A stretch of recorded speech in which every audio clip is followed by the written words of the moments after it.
कहानी की शुरुआत में हम घायल इयन को देखते हैं जो कि एक खाई के किनारे पर खड़ा है। ये सब इसलिए हुआ है क्योंकि मैं कमजोर हूँ, पर कम से कम अब सारी चीजें खत्म हो जाएंगी। इयन किनारे से कूद जाता है। क्या कभी मेरे जीने का कोई मतलब था? मैं अपनी पूरी जिंदगी में कुछ नहीं कर पाया और ऐसी घटिया जिंदगी अब खत्म भी होने को आई है। लोगों ने हमेशा मुझे कूड़े की तरह ट्रीट किया है और मेरी घटिया जिंदगी का अंत एक घटिया जगह पर हो रहा है। इसके बाद हम कुछ समय पहले का सीन देखते हैं जब एक बंदा एक जॉइंट रैट मॉन्स्टर से लड़ रहा था। तुम्हें कितना टाइम लगने वाला है, लेकिन वो आखिरकार स्पेल को कंप्लीट कर देती है और उसके फायर स्पेल से वो मॉन्स्टर पूरी तरह से जल जाता है। इसके बाद वो बंदा अपने टीम के कचरे वाले को बुलाता है जो कि इयन है। मैंने तुम्हें कितनी बार कहा है यार, मेरा नाम कचरा सेठ नहीं है। लेकिन तभी वो फिसल जाता है और उसके टीममेट्स उसका मजाक उड़ाने लगते हैं। हमें शायद इस पर दया दिखानी चाहिए क्योंकि ये हमारी तरह हाई क्लास का नहीं है ना, ये तो बस लो लेवल का कचरा है। इयन नीचे गिरने के लिए माफी मांगता है और कहता है कि इतना सामान उठाने की वजह से गिर गया। अबे ओ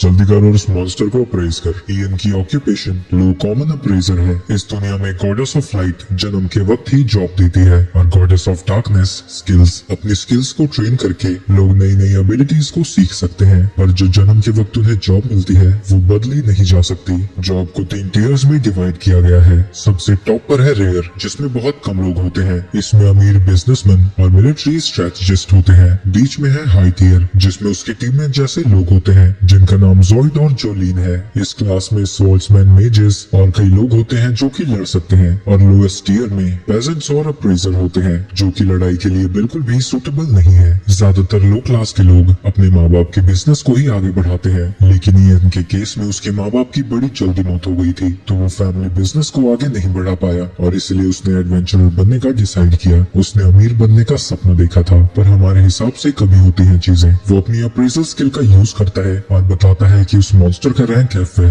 जो कि सबसे लो होता है, पर उसके दांत डी रैंक के हैं। वो उसे निकालने की कोशिश करता है पर नहीं निकाल पाता, तो वो ज़ॉइड की मदद मांगता है। तुमने मुझे समझ के रखा है, मैं ऐसी चीज को हाथ लगाऊंगा। कचरे को छूना कचरे सेठ का काम होता है, तो अपना काम कर। ज़ॉइड इयन को पत्थर से मारता है और जब वो उसे घूम कर देखता है उसका गुस्सा और भी ज्यादा बढ़ जाता है, तो वो उसे खींच कर लात मारता है। तुम्हें पता है ना हम तुम्हें बचा रहे हैं, थोड़ी इज्जत से पेश आया करो। मुझे माफ कर दीजिए, ये दुनिया ही ऐसी है, यहाँ कमजोर का कोई भी नहीं है। आगे जब वो अपना काम कर रहा था, पीछे से वो दोनों फिर से उसकी बेइज्जती करते रहते हैं। ये सब कितना गंदा है, ये तो कोई कचरा ही कर सकता है जो काम है तुम्हारा। मुझे तो देख कर ही घिन आ रही है। छी, सच कह रही है वो। मैं सिर्फ इसी लायक हूँ, सिर्फ मॉन्स्टर के अंदर से काम की चीजें निकालने के। मेरी जिंदगी तो एक नाली के चूहे जैसी है। वो दोनों उसे याद दिलाते हैं कि उन्होंने उसे अपनी पार्टी में सिर्फ इसलिए रखा है क्योंकि वो ऐसी गंदगी अपने बैग में नहीं रखना चाहते और उसे जल्दी करने को कहते हैं। वो लोग जैसा करते हैं वो वैसा करता जाता है क्योंकि उसके पास कोई और चॉइस नहीं है। इसके बाद वो आगे बढ़ जाते हैं जहाँ उन्हें एक मरा हुआ हेल हाउंड मिलता है, तो ज़ॉइड इयन को उसकी बॉडी को चेक करने भेजता है, लेकिन इयन उसे देखकर घबरा जाता है। क्या तुम्हें ये अजीब नहीं लग रहा है? इस तरह का मॉन्स्टर इस एरिया में नहीं होना चाहिए। लेकिन वो उसे लात मार कर उसकी बॉडी के पास भेज देता है और वो दोनों चोमू बात करने लगते हैं कि वो इतने पैसों का क्या करने वाले हैं। इयन को अपने अप्रेजल स्किल से पता लगता है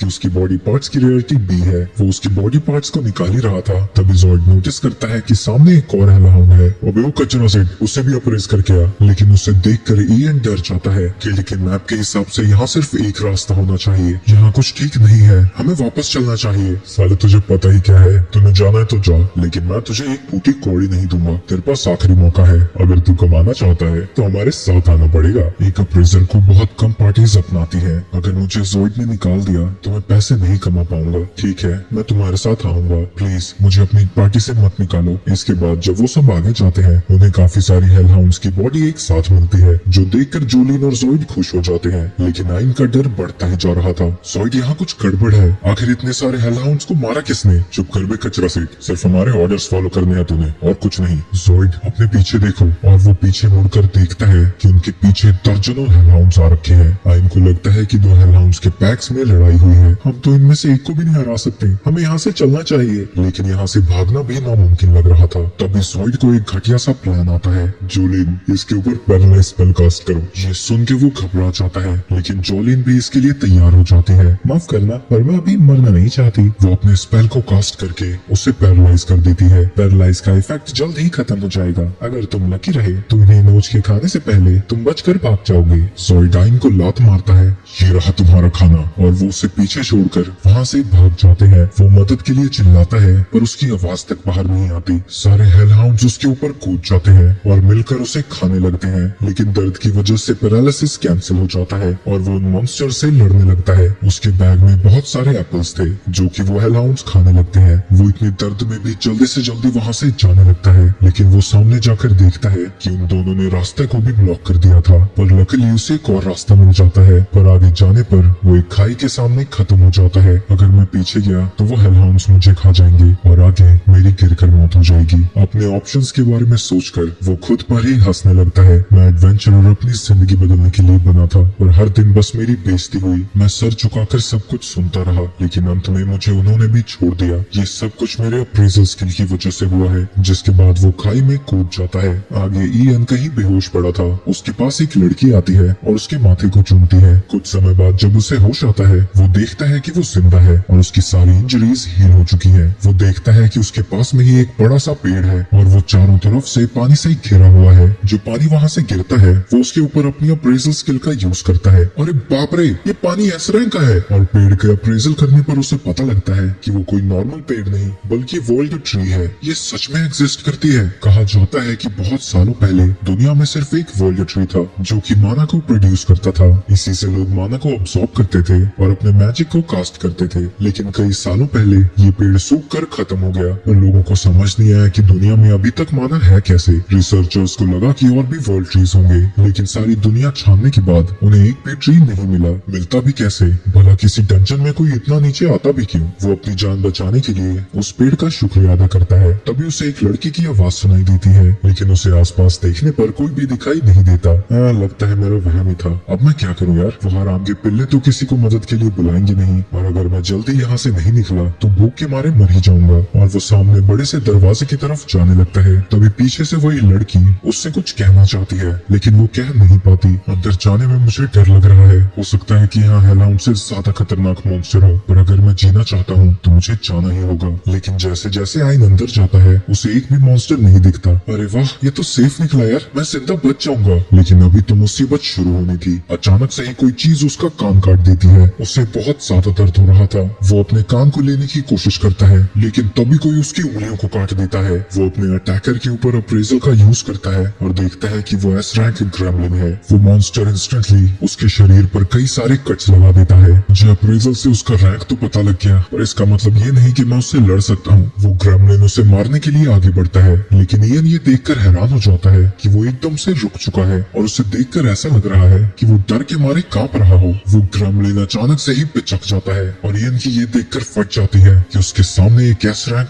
बेयर मॉन्स्टर है। वो बेयर आइन के ऊपर अपने पंजों से हमला करता है, जिससे उसकी एक आंख पूरी तरह से खराब हो जाती है और वो उसे पकड़कर कुचलने की कोशिश करने लगता है। आइन को यकीन हो जाता है कि अब तो वो मर ही गया, लेकिन तभी एक लड़का आता है। वो तो उसने मुझे तुम्हें बचाने को कहा था। इसका कोई उल्टा सीधा मतलब मत निकाल लेना। इसके बाद इयन बेहोश हो जाता है और जब उसे होश आता है वो देखता है कि उसकी आंख भी अब ठीक हो गई है और पहले की तरह उसकी सारी इंजरीज अब हील हो गई है। अब इयन को वो लड़की पहली बार दिखती है, जिसकी खूबसूरती को देखकर उसका मुंह ही बंद हो जाता है। ये एल्फ तो बिल्कुल फेरी टेल्स जैसी है। तभी उर्सुला उससे कहती है, मेरी बेटी ने तुम्हारे लिए चाय बनाई है, तुम पी क्यों नहीं रहे? यूरी उसे चाय पीने को कहती है, लेकिन चाय पीने की जगह वो उनसे पूछता है कि वो लोग हैं कौन। मेरी बेटी ने इतनी मेहनत की है, तुमसे चाय नहीं पी जा रही? चाय पीने के बाद आइन कहता है कि ये बहुत अच्छी थी। वो तो इस चुटकी ने जिद करी, नहीं तो मैं किसी इंसान की जान नहीं बचाती। सुन बे गंदी नाली के कीड़े, अपने घुटनों पे और इसका एहसान मान। यूरी, मैं तहे दिल से तुम्हारा शुक्रिया अदा करता हूँ। ये सुन के वो शर्माने लगती है। तभी उर्सुला उसके मुंह पर लात मारती है। तुम्हारी हिम्मत कैसी हुई मेरी बेटी का नाम अपने मुंह से लेने की? नहीं नहीं माता, मुझे अच्छा लगा किसने मेरा नाम लिया। माता, तुम दोनों माँ बेटी हो, हम दिखते अलग हैं, पर सच में मैं इसकी माँ हूँ और इस वर्ल्ड ट्री की गार्डियन। इस दुनिया में टोटल 9 वर्ल्ड ट्रीज हैं और हर एक के पास अपना एक गार्डियन होता है। अच्छा, मतलब आप लोग यही रहते हैं? जब से यूरी जड़ से निकली है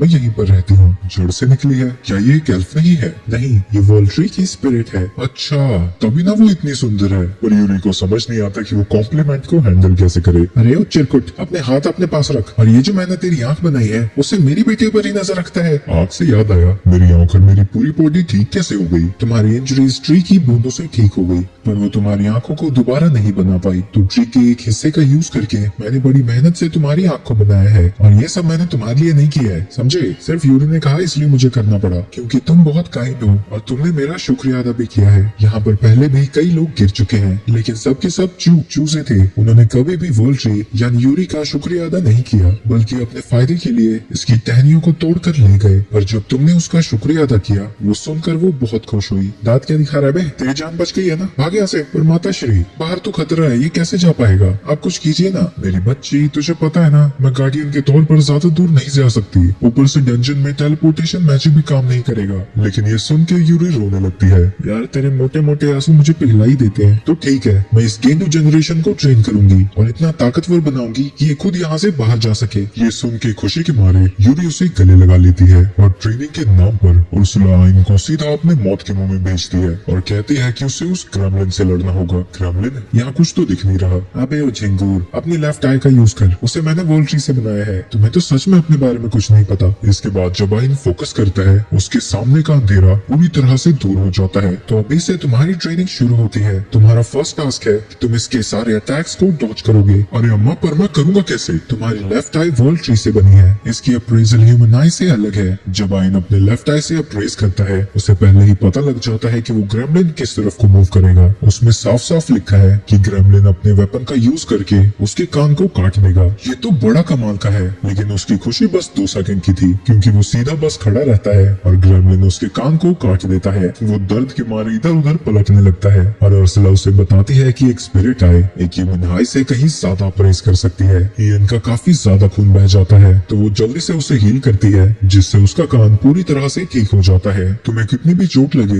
मैं उसे इंस्टेंटली हील कर दूंगी, तो अपनी ट्रेनिंग पर सीरियस हो जाओ। जिसके बाद वो फिर से अपने अप्रेजल स्किल का यूज करता है और वो देखता है कि वो मॉन्स्टर उसके लेफ्ट लेग पर हमला करेगा। मेरे रिफ्लेक्स इतने तेज नहीं है कि मैं इसे डॉज कर पाऊँ। काश मुझे टाइम भी पता लग जाता। 1 सेकंड, मुझे ह्यूमन से बढ़कर सोचना होगा। और इसके बाद जब वो फिर से अप्रेस करता है उससे टाइम भी दिख जाता है। वो मॉन्स्टर 5 सेकंड में उसके पैर पर हमला करेगा। इयन काउंट करना शुरू कर देता है और उसकी टाइमिंग बिल्कुल परफेक्ट थी, जिससे वो उसके हमले से बच जाता है। मैंने एक एस रैंक मॉन्स्टर का अटैक डॉज किया। उर्सुला, आपने देखा? लेकिन उस बैल बुद्धि की हरकतों की वजह से ग्रेमलिन फिर से उस पर हमला कर देता है। तुम ये ऊट पटांग हरकतें करना बंद करोगे? तुम्हें तब तक ट्रेन करना होगा जब तक तुम्हारी अप्रेजल स्किल वैसी नहीं लगती जैसे कि तुम्हारे लिए सांस लेना है। एक बार तुम ऐसा कर लो तुम्हारी पूरी दुनिया बदल जाएगी। इसके बाद इयन उसके कई सारे अटैक्स को डॉज करता रहता है और हमें पता चलता है कि अब उसकी ट्रेनिंग को शुरू हुए 1 हफ्ता बीत चुका है। वो अब अपनी अप्रेजल स्किल को पहले से बेहतर यूज करने लगा है, लेकिन वो फिर से कुछ ज्यादा ही जल्दी सेलिब्रेट करने लगता है। ए मम्मी,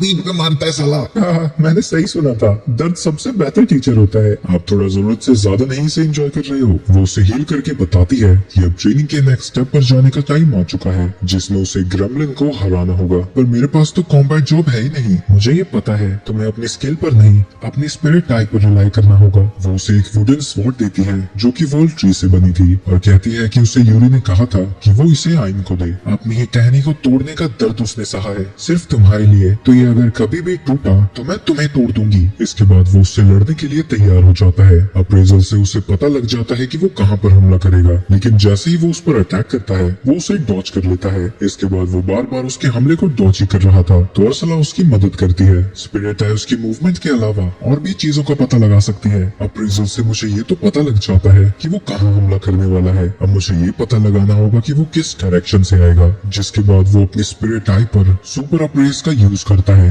ये तो बिल्कुल मूव नहीं कर रहा। 1 सेकंड, लगता है जब मैं ट्रेजेक्टरी को अप्रेज करता हूँ मैं अपने अपोनेंट की मूवमेंट को स्लो मोशन में देख सकता हूँ। इसकी मदद से वो ग्रेमलिन पर फाइनली हमला कर पाता है। ये क्या हुआ? मैंने इसे एक अटैक से हरा दिया। 1 सेकंड, जब सारी चीजें स्लो मोशन में मूव कर रही थी मैं नॉर्मल स्पीड में था, यानी नॉर्मल वर्ल्ड में मेरी स्पीड बहुत ज्यादा थी। मैंने पहली बार किसी को हराया है, वो भी एक ऐसे रैंक मॉन्स्टर को। अरे ओ गेंडू जनरेशन, तू बार बार इतनी जल्दी क्यों सेलिब्रेट करने लगता है? ये तो कुछ भी नहीं है। इसके बाद तुम्हें इस एरिया के सारे ग्रेमलिन को हराना होगा। कुछ देर बाद इयन उन सभी ग्रेमलिन्स को हरा देता है। अब हम ट्रेनिंग में आगे बढ़ सकते हैं। तुम अपनी अप्रेजल का यूज करके ग्रेमलिन की एबिलिटी को अपनी एबिलिटी बनाओ। है बढ़िया, क्या बोल रही है तू? ऐसा थोड़ी ना होता है। सुन बे चिंगूर, तुझे अपनी अप्रेजल स्किल से जो नॉलेज मिलती है स्पिरिट आई का यूज करके उसे तू अपने एक्सपीरियंस में कन्वर्ट कर सकता है। इयन इस चीज को एक लाश के ऊपर ट्राई करता है, लेकिन इसकी वजह से उसे बहुत ज्यादा दर्द होने लगता है। उसे ऐसा लग रहा था कि हजारों इंफॉर्मेशन एक साथ उसके सर में घुस रही हो। जब सारी इंफॉर्मेशन खत्म होती है वो बिल्कुल ग्रेमलिन की तरह ही तेज दौड़ रहा था, लेकिन उसके मसल्स अभी इन सब के लिए तैयार नहीं थे, जिसकी वजह से वो नीचे गिर जाता है। तो उर्सुला उसे हील करती है, जिसके बाद वो बार बार दौड़ता रहता है और बार बार उर्सुला उसे हील करती रहती है, जिसकी वजह वजह से उसकी बॉडी स्पीड को झेल सके। अर्सला सच बताऊं, मुझे लगता है कि मैं उस बेयर को भी हरा सकता हूँ। अबे ओ झंगूर, ज्यादा उछल मत। पता है ना पिछली बार क्या हुआ था? तुम सच कह रही हो, मैं किसी काम का नहीं हूँ, मुझे तो मर जाना चाहिए था। अरे ओ डिप्रेशन की दुकान, शांत हो, मैं तुझे अपनी स्किल सीखने को दूंगी। क्या सच्ची? आपके पास कौन सी एबिलिटी है? तभी अर्सला अपने मैजिक से उसके मुंह को झुलसा देती है। मेरे पास कैंसल चैंट है, तो मैं बिना मंत्रों को पढ़े मैजिक को कास्ट कर सकती हूँ। अगर मैं इतनी जल्दी मैजिक कास्ट कर पाया, फिर तो मुझे कोई नहीं हरा पाएगा। चलो अच्छी बात है, जल्दी से इसे सीख जाओ। इयन उसकी स्किल को अप्रेस करता है और उसे फिर से दर्द होने लगता है और उसका पूरा शरीर जलने लगता है। अर्सा उसे फिर से हील करती है और इयन दोबारा से अप्रेस का यूज करता है, लेकिन वो सिर्फ डिस्कार्ड इनकांटेशन ही सीख पाता है। 5 दिन तक ऐसी ट्रेनिंग करने के बाद इयन समझ जाता है कि इतना आसान नहीं होने वाला, क्योंकि उसकी जो मैजिक से रिलेटेड नहीं है, तो उसकी मैजिक कैपेसिटी बहुत कम है और वो तुरंत ही बेहोश होता रहता है। जब उसका मैजिक खत्म हो जाता था, यूरी बूंद का यूज करके उसे हील करती है, जिससे उसकी मैजिक कैपेसिटी भी बढ़ने लगती है। पर ऐसा तभी होता है जब जिस पर बूंद गिराई जा रही है वो अपने अंदर से माना पूरी तरह से खत्म कर दे, और ऐसा लगातार 1 महीने करने के बाद इयन कई सारे फायरबॉल्स एक साथ शूट कर सकता है और साथ ही कई मिड लेवल स्पेल्स भी कास्ट कर पाता है। और अब उसे लगता है कि वो अगले स्टेप के लिए तैयार है, तो अर्सला उसे बदला लेने के लिए उसी बेयर के पास लेकर जाती है। तुम्हारी फटी क्यों पड़ी है? तुम भले ही अभी भी कमजोर हो, लेकिन पहले के मुकाबले तुम बहुत ज्यादा स्ट्रॉन्ग हो। लेकिन वो फिर भी वहाँ से नहीं हट रहा था, तो वो लात मार कर उसे अंदर भेज देती है। वहाँ जाते ही इयन काफी सारे फायरबॉल से उसके ऊपर हमला कर देता है, लेकिन उसका एक भी हमला बेयर को नहीं लगता। हाँ, पर उससे वहाँ धुआं जरूर हो जाता है। वो अपनी स्पीड का यूज करके उसके पास पहुँच जाता है और सुपर अप्रेस का यूज करता है, जिससे सारी चीजें स्लो मोशन में चलने लगती है, और विंड स्टॉर्म अटैक का यूज करके उस बेयर को काफी ज्यादा इंजर्ड कर देता है। इसकी वजह से बेयर को गुस्सा आ जाता है। मेरे स्पेल्स बहुत कमजोर हैं, क्योंकि मैं एक नेचुरल मैजिक यूजर नहीं हूँ, तो एक अटैक से कुछ भी नहीं होने वाला। तो ये बहुत सारे फायरबॉल से उसके ऊपर हमला करता रहता है, और वो ये देखकर हैरान हो जाता है कि वो डेथ बेयर आखिरकार हार चुका था। क्या ये सच में इतने कमजोर होते थे? नहीं, मेरी ताकत बड़ी है। इसके बाद वो उस डेथ बेयर की स्किल्स को अप्रेस करता है और उसकी S+ rank skill steel cutter को अब्सॉर्ब कर लेता है, जो उसके अटैक्स को और भी ज्यादा मजबूत और तीखे बना देंगे। अर्सला उसे बताती है कि उसकी ट्रेनिंग अब पूरी हो चुकी है और अब वो अपने आप डंजन को क्लाइंब कर सकता है। इसके बाद वो उसे वोल्ट्री के पास वापस लाती है। हमने तुम्हारी जितनी मदद की है, तुम्हें तो हमारे पैर धो के पीने चाहिए। और वो उसे जाने से पहले एक और गिफ्ट देती है, जो कि वोल्ट्री का बचा हुआ कोर है। ये तो बहुत वैल्यूबल है, मैं इसे कैसे ले सकता हूँ? ये तुम बस एक लोन जैसा समझो, जैसे ही तुम मर जाओगे ये हमारे पास वापस आ जाएगी। वो अपनी मैजिक पावर का यूज करके उस कोर को आइन की स्पिरिट आई के साथ फ्यूज कर देती है, लेकिन उसे कोई भी फर्क महसूस नहीं हो रहा था। इस आग की पावर्स को पता लगाने में तुम्हारे जैसे गधे को बहुत ज्यादा समय लगेगा। आइन यूरी को ढूंढने लगता है ताकि वो उसका शुक्रिया अदा कर सके, लेकिन वो उसे कहीं नहीं दिखती। यूरी कहाँ चली गई? तभी उसकी आई से यूरी उसे जवाब देती है और थोड़ी देर में ही उसके सामने प्रकट हो जाती है। आइन को समझ नहीं आता कि यहाँ हो क्या रहा है, तो अर्सला उसे समझाती है क्योंकि तुम्हारी आंखों में वोल्ट्री का स्पिरिट कोर है, तो वो बेसिकली स्पिरिट ट्री की रिप्लेसमेंट है। तो यूरी तुम्हारी आंखों में रह सकती है, तो चाहे तुम जहाँ भी जाओ यूरी हमेशा तुम्हारे साथ रहेगी।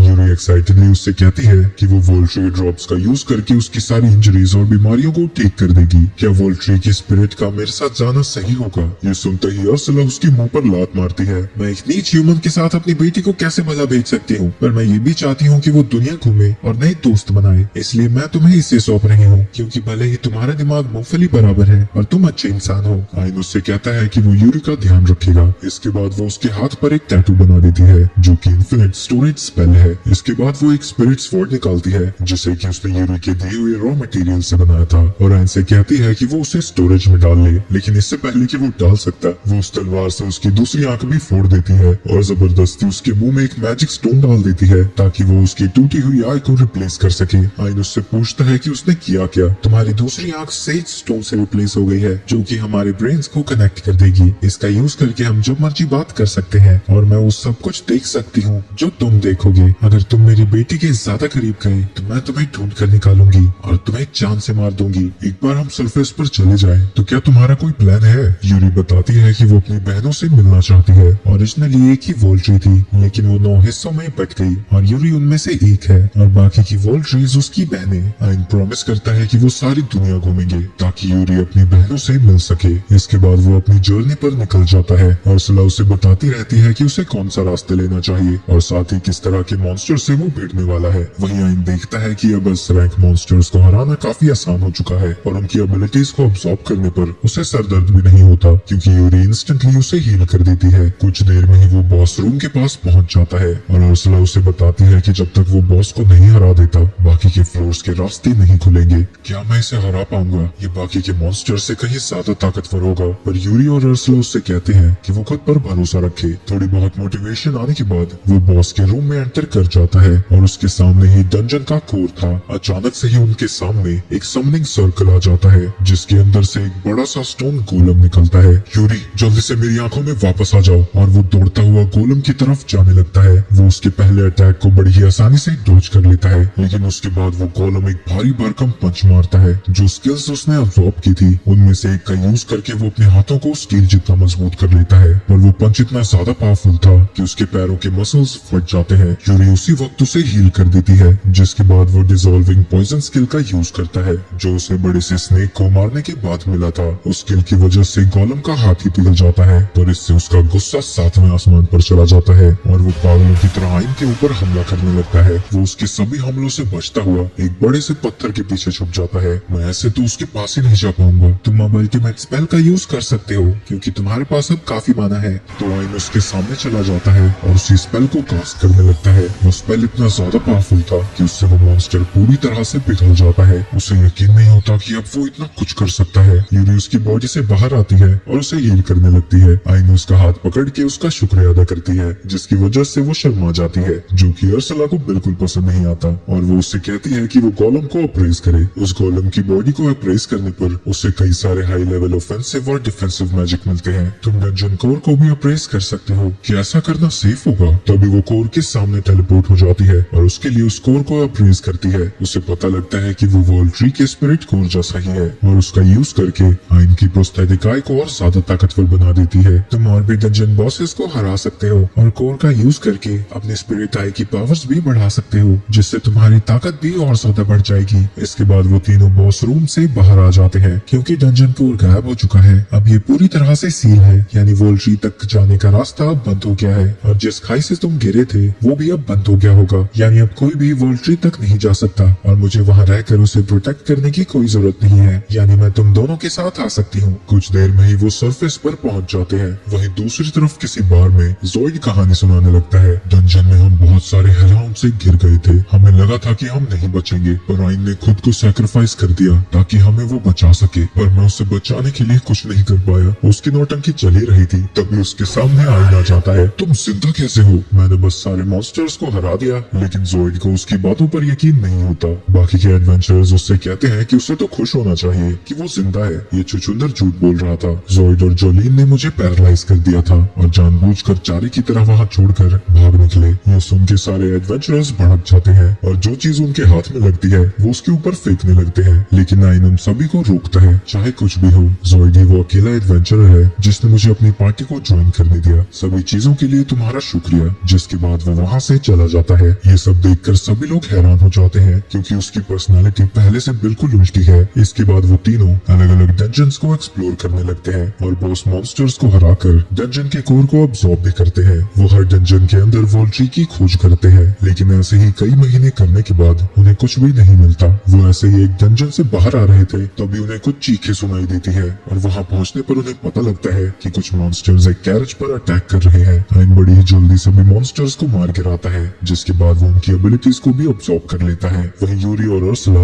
इंजर्ड सोल्जर्स को हील करती है। आइन वहाँ एक लड़की को देखने जाता है जो कि आइन को देखते ही उस पर लट्टू हो जाती है और उसे गले लगाकर उसे हीरो कहने लगती है। आइन को समझ नहीं आता कि यहाँ सब चल क्या रहा है, जिसके बाद उसे पता लगता है कि उस लड़की का नाम क्लॉडिया है और वो किंगडम की थर्ड प्रिंसेस है और जो बंदा उसके साथ है उसका नाम जैस्पर है, जो कि मर्चेंट गिल्ड का लीडर भी है। उनका शुक्रिया अदा करने के लिए प्रिंसेस उन तीनों को अपने पैलेस पर बुलाती है और शुक्रिया अदा करने के बाद वो फिर से आइन पर झपट्टा मारने वाली थी, लेकिन इस बार यूरी बीच में आ जाती है और चिल्ला के बताती है कि वो आइन की बीवी है। ये क्या हो रहा है? लेकिन अभी बड़ा शौक लगना बाकी था क्योंकि क्लॉडिया कहती है कि वो उसकी दूसरी बीवी बनकर भी खुश है। वो दोनों लड़कियां आइन को लेकर लड़ी रही थी, तभी जैस्पर आइन के पास आता है। तुम्हें मुझसे शादी कर लेनी चाहिए। ये सुन के बेचारा और भी ज्यादा घबरा जाता है। मुझे लड़की क्यों पसंद कर रही है? इसकी एक वजह है। इसके बाद वो उन सभी को अपनी ट्रेजरी की तरफ लेकर जाता है। मुझे वैल्यूएबल जेमस्टोन्स को कलेक्ट करना पसंद है और तुम्हारी लेफ्ट आई एक स्पिरिट कोर है जो कि सारे जेमस्टोन्स में सबसे ज्यादा वैल्यूएबल होती है। इसको ये सब कैसे पता लग गया? क्या तुमने उस कहानी के बारे में सुना है? ओरिजिनल वर्ल्ड ट्री ने अपनी सारी पावर डीमन लॉर्ड को सील करने में लगा दी थी,